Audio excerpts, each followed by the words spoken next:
بزرگوں، دوستوں، بھائیوں، اللہ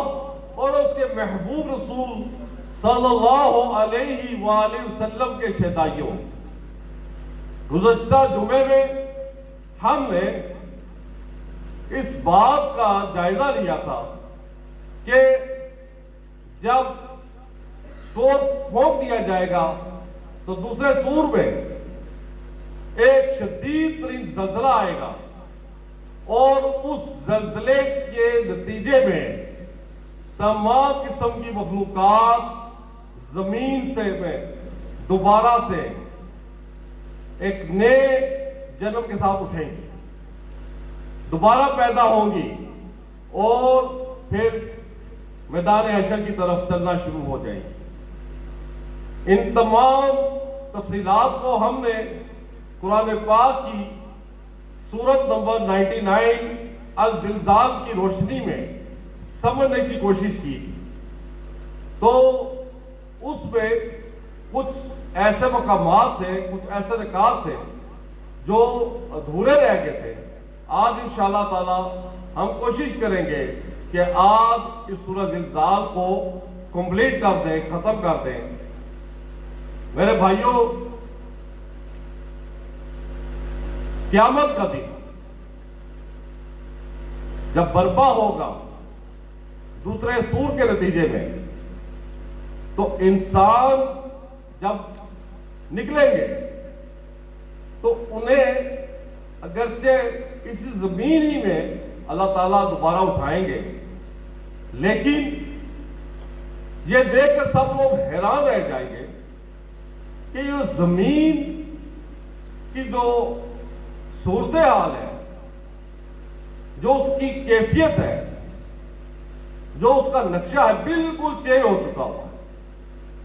پوری کی پوری زمین سفید سرخی پائل ہوگی اور بالکل ایک چٹیل میدان ہوگا۔ ایک صحابی فرماتے ہیں حضور صلی اللہ علیہ وسلم کی حدیث کی روشنی میں کہ اگر تم زمین کے کونے پر چنے کا دانہ ڈالو اور دوسرے کونے سے اس کو دیکھو گے تو تمہیں وہ دانہ کلیئر نظر آئے گا۔ اس قدر زمین جو ہوگی وہ بالکل برابر کر دی جائے گی، اور اس کا برابر کرنے کا انتظام یقینی طور پر اس سور کے پھونکنے سے پہلے ہوگا، جیسے کہ اللہ تعالیٰ نے سورۃ الفجر میں ارشاد فرمایا وَدُكَّتِ الْأَرْضُ دَكًّا دَكًّا، اور زمین کو کوٹ کوٹ کر اس کو بالکل برابر کر دیا جائے گا، ایک ہموار میدان بنا دیا جائے گا، اور اس کے ساتھ آسمان کا رنگ نیلگوں نہیں ہوگا بلکہ سرخ رنگ کا ہوگا، اور اس پر مزید یہ کہ عذاب کے آثار بھی نمایاں ہوں گے، اور عذاب جو کہ مجرموں کے لیے ازل سے بےتاب تھے کہ انہوں نے مجرموں پر حملہ آور ہونا ہے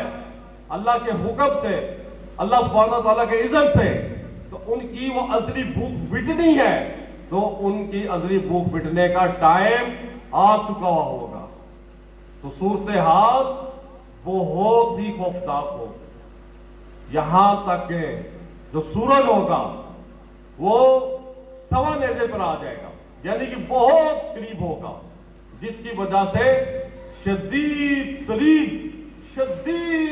ترین گرمی ہوگی، اور لوگ اس گرمی میں چلنے پر مجبور ہوں گے، اور اس گرمی کی وجہ سے وہ پسینے سے شرابور ہو رہے ہوں۔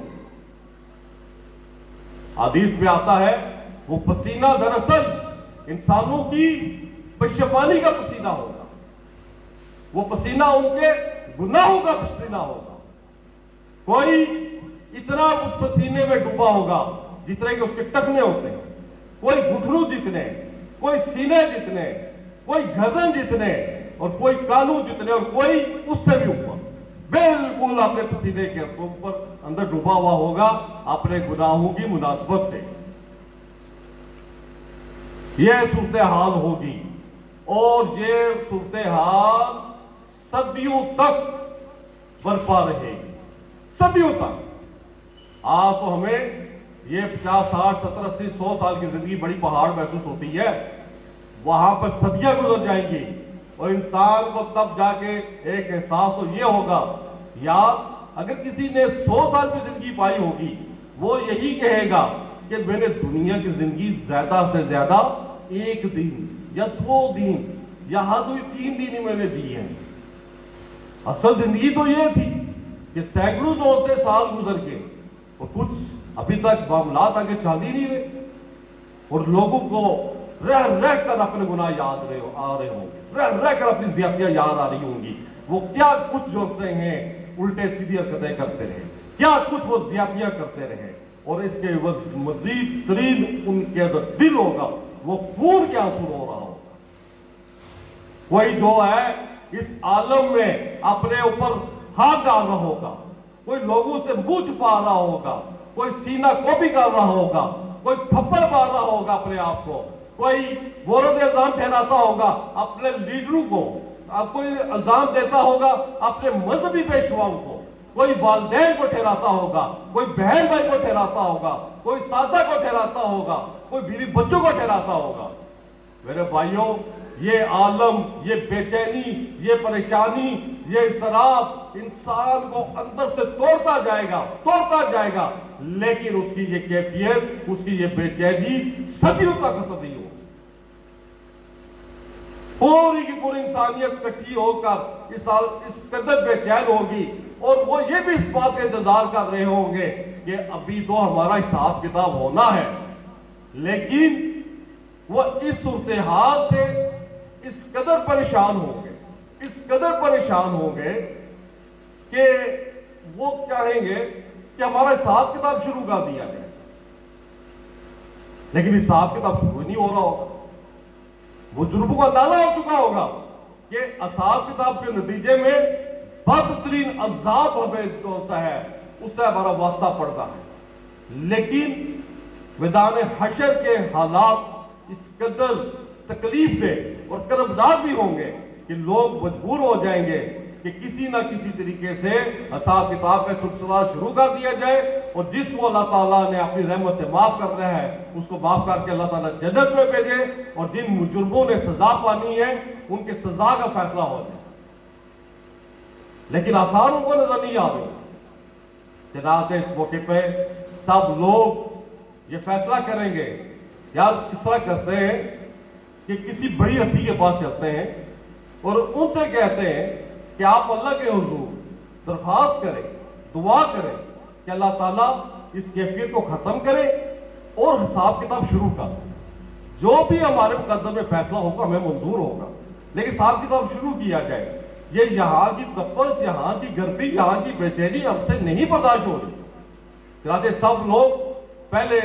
جائیں گے حضرت آدم علیہ السلام کے پاس، ان کی خدمت میں حاضر ہوں گے اور کہیں گے یا ابو البشر، آپ تمام انسانوں کے باپ ہیں، آپ کو اللہ تعالیٰ نے اپنے دست مبارک سے بنایا تھا، آپ کو اللہ تعالیٰ نے جنت میں رکھا تھا، آپ کو اللہ تعالیٰ نے فرشتوں سے تعظیماً سجدہ کروایا تھا، لہٰذا آپ اللہ تعالیٰ سے درخواست کیجئے، دعا کیجئے کہ اللہ تعالیٰ اس کیفیت کو ختم کر کے جو نیکسٹ سٹیج ہے حساب کتاب کی وہ شروع کر دیں۔ تو حضرت آدم علیہ السلام کی کیفیت لوگ دیکھ کر خود پر مزید پریشان ہو جائیں گے، کیونکہ حضرت آدم علیہ السلام بھی کہہ رہے ہوں گے ربی نفسی ربی نفسی ربی نفسی، اے رب، یا رب میری جان، اور میری جان، وہ میری جان کے لالے مجھے پڑے ہوئے۔ وہ کہیں گے لوگ دیکھو بھائیو، دیکھو لوگوں، اے میری اولاد، اس وقت اللہ تعالیٰ اس قدر غضب میں کہ آج تک ہم نے ان کو اس غضب میں نہیں دیکھا، اور ہو سکتا ہے آج کے بعد اس غضب میں ہوں بھی نہ، نہیں ہوں گے، لیکن اس وقت شدید غضب میں۔ تو مجھے ڈر ہے کہ اگر میں نے اللہ کے حضور درخواست کی تو اللہ تعالیٰ مجھ سے اس غلطی کے بارے میں باز پرس نہ کر لے، پوچھ نہ لے،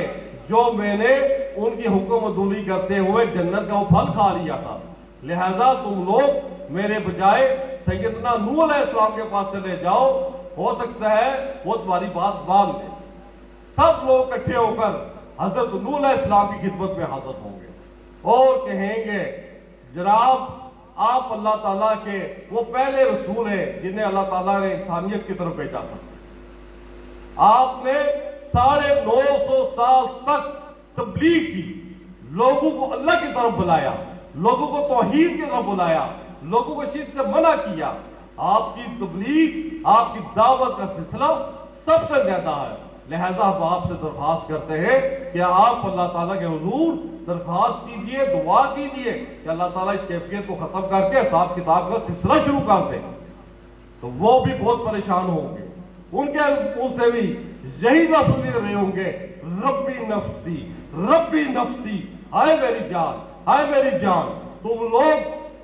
میری بات سنو بھائی کہ آج اللہ تعالیٰ اس قدر غضب میں ہے کہ آج سے پہلے کبھی نہیں ہوئے تھے اور نہ بعد میں ہوں گے، لیکن اس قدر شدید غضب میں آج ہے۔ مجھے ڈر ہے کہ اگر میں نے اللہ کے حضور دعا مانگی یا درخواست کی، اللہ تعالیٰ مجھ سے وہ سوال نہ کر لیں کہ جب میں نے ان سے ناحق اپنے کافر بیٹے کے لیے شفاعت کی درخواست کر دی تھی کہ اللہ اس کو بچا دینا، تو اللہ تعالیٰ مجھ پر ناراض ہوئے تھے۔ لہٰذا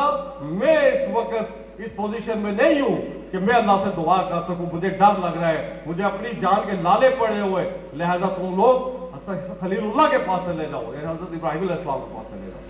لوگ سارے حضرت ابراہیم علیہ السلام کی خدمت میں حاضر ہوں گے اور کہیں گے آپ تو اللہ کے دوست ہیں، آپ اللہ کے خلیل ہیں، آپ کے بعد انبیاء علیہ السلام کے وسیع تک سلسلہ شروع ہو گیا تھا، لہذا آپ جو ہیں اللہ کے حضور دعا مانگیں، درخواست کریں کہ اللہ تعالیٰ سلسلہ ختم کر کے کہ حساب کتاب شروع کر دیں۔ تو وہ بھی وہی جواب دیں گے، ربی نفسی ربی نفسی، ہائے میری جان، او اللہ جی میں سخت پریشان ہوں میرے بھائیوں، ہو سکتا ہے مجھے اس بات کا ڈر ہے کہ مجھ سے 2 باتیں ایسی ہوگی تھی، تو ایک بت میرا بڑا توڑ دیا نہیں تھا توڑا، اور لوگوں سے کہا تھا کہ ہو سکتا ہے اس بت نے ہی تمہارے بتوں کو توڑا ہو، تو اللہ تعالیٰ مجھ سے نہ پوچھ لے کہ تم نے یہ بات کیوں کہی تھی۔ تو مجھے اس باتوں کا ڈر ہے، تم ایسے کرو گے موسیٰ علیہ السلام کے پاس چلے جاؤ، ہو سکتا ہے وہ تمہاری بات مان لے۔ لوگ سیدنا موسیٰ علیہ السلام خدمت میں حاضر ہوں گے، وہ کہیں گے آپ کلیم اللہ تھے، آپ کو اللہ تعالیٰ سے کلام کرنے کا شرف حاصل ہوا تھا، آپ کے ہاں شریعت اتری تھی، اور آپ جو سے ہیں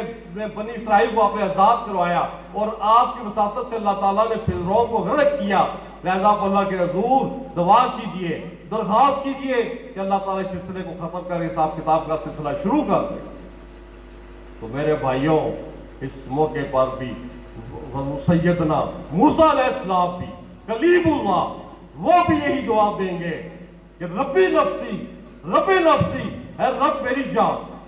جان، مجھے پریشانی ہے یار، مجھ سے ایک بندہ قتل ہو گیا تھا قبطیوں کا، کہیں اللہ تعالیٰ مجھ سے وہ سوال نہ کر لے کہ تم نے اس انسان کو قتل کیوں کیا تھا، تو لہٰذا میرے اندر ہمت نہیں بن رہی میں اللہ سے درخواست کروں۔ تم لوگ سیدنا عیسیٰ علیہ السلام کے پاس چلے جاؤ۔